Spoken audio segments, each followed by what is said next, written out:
Hello and welcome back to the Great British History course. Last time, we left off with Saladin having conquered most of the Holy Land, and with Frederick Barbarossa anticlimactically drowning on his journey to reach Jerusalem.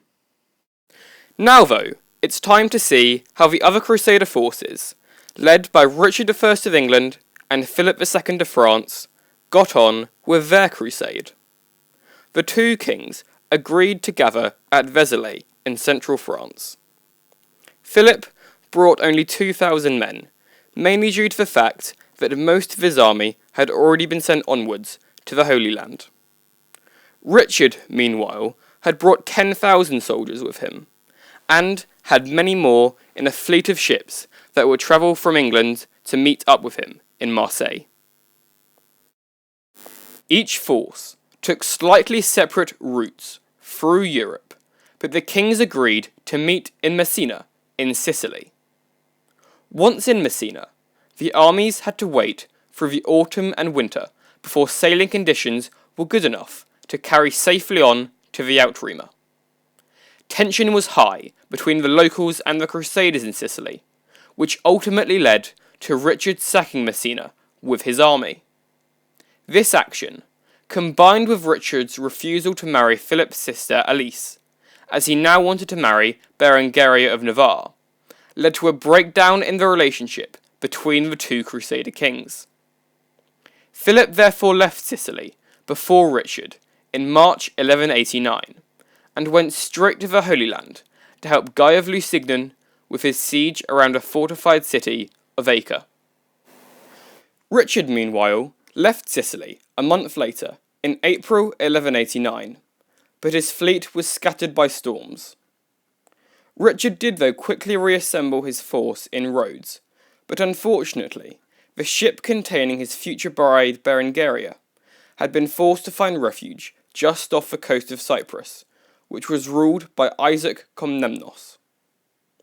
Isaac had already taken some shipwrecked crusaders of Richard's army prisoner, and fearing that he might do the same to Berengaria, Richard landed at Limassol and conquered Cyprus with the help of Guy of Lusignan, who had come to greet the English king in the hopes of gaining his support for the reclaiming of his kingdom. After capturing Isaac, Richard married Berengaria and finally set off to the Holy Land. After landing at the Christian stronghold of Tyre in June 1191, Richard and his forces journeyed to Acre to aid in the siege that had been conducted by King Guy and King Philip. Many of Barbarossa's men were also at Acre.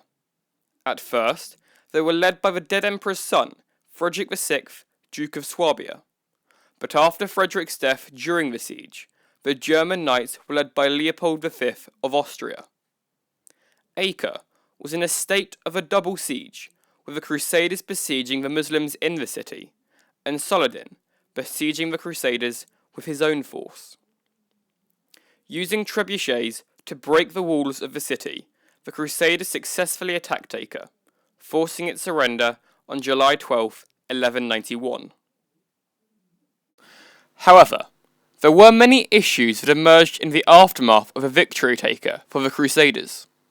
Firstly, Richard had Leopold's standard cast down from the city walls because Leopold was not a king, so in Richard's opinion, had no right to fly his flag next to Philip's and Richard's own.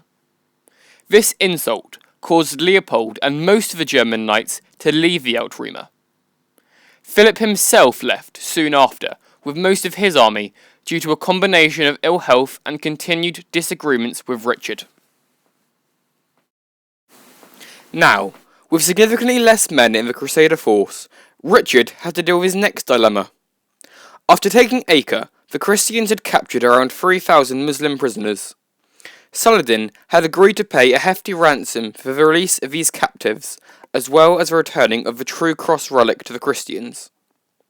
Saladin, however, played for time, knowing that Richard would be tied down in Acre with his prisoners, giving Saladin the opportunity to raise more forces and strengthen his position.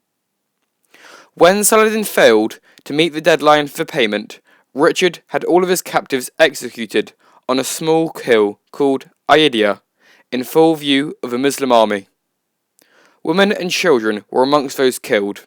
In vengeance, the Saracens killed all the Christian prisoners that they had captured. After this, the darkest moment of the entire crusade, Richard marched his army south towards the strategically important city of Jaffa.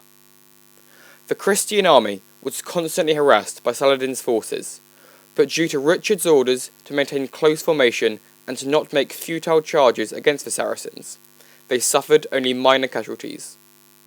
This, combined with Richard's ability to supply his army of men with a fleet of ships, which followed the Crusaders as they advanced down the coast, forced Saladin to amass all of his forces for a large confrontation with the invaders, which occurred on the 7th of September at Arsuf. The Crusaders had continued to march off down the coast, with their army marching in a column with a baggage train, protected between the soldiers and the sea. Knowing Saladin had a large force nearby, Richard ordered his men to retain formation until he himself gave the order to charge. Saladin first sent in skirmishers and light cavalry in an attempt to draw out the Crusaders from their position. The Knights Hospitaller in the rearguard were especially hard-pressed and lost numerous horses, as well as having to advance backwards in order for them to remain protected from the bombardment of Saracen missiles. Due to this, the Knights Hospitaller disobeyed Richard's orders and charged at the Saracens, who had plagued them for most of the day. Realising this lone charge would be quickly surrounded and defeated, Richard signalled for the remainder of the Crusaders to rush at and assault Saladin's forces. The Knights Templar successfully pushed back the Saracen left, and the Hospitallers put the other flank of the Muslim army to flight. When Richard himself crashed into Saladin's centre with his own English knights and Normans, the Saracens fled and were routed. As darkness approached, though, Richard called off the pursuit, fearing a counterattack.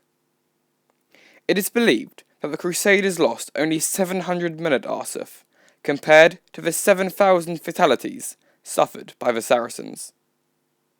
Although this Christian victory did not annihilate Saladin's army, it did destroy his image as an invincible warrior, causing him to never again have an open-pitched battle with the Crusaders.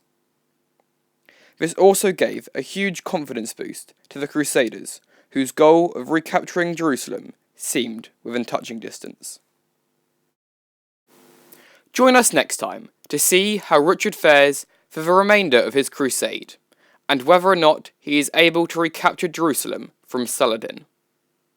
Thanks for watching the Great British History course, and if you enjoyed this video, please hit the like button and subscribe.